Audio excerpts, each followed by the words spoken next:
వెళ్ళిపోయినాడు. అక్కడనే పెళ్లి చేసుకుంటుంది. ఎక్కడ? తిరుమలకు పోయి వెంకటేశ్వరుని దర్శించుకున్నాకనే పెళ్లి.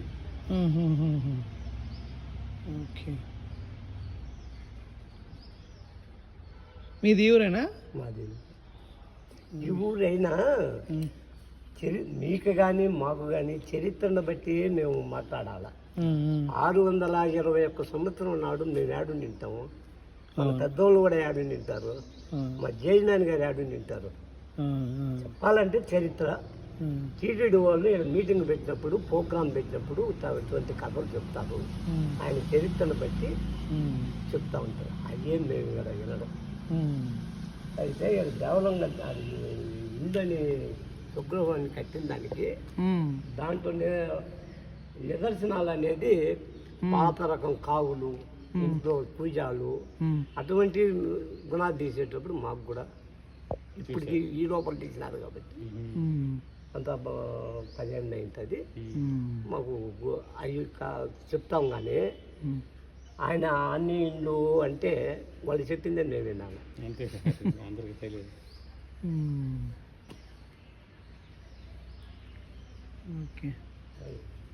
ఆ చెన్నకేశ్వర కాలంలో కీర్తన రాసి పెట్టున్నారు. అవన్నీ ఆయన పోయేటప్పటికి అన్నీ తిరుమలకు అంకితం. వెంకటేశ్వరుడు భక్తితో రాసిన.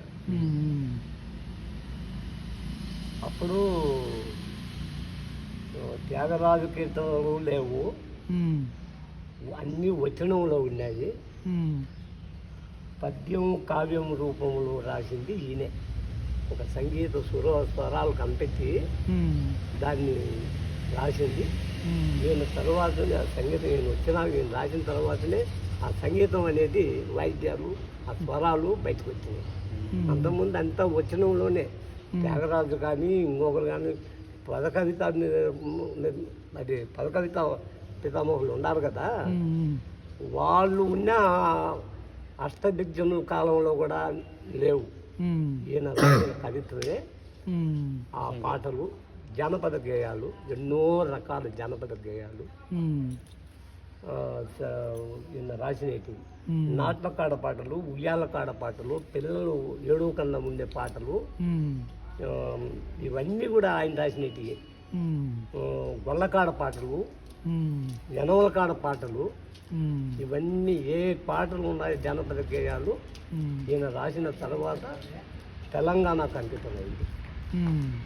తెలంగాణ వాళ్ళు అది పుట్టినిందని జానపద గేయాలకు అది చరిత్రలో కూడా ఉంది.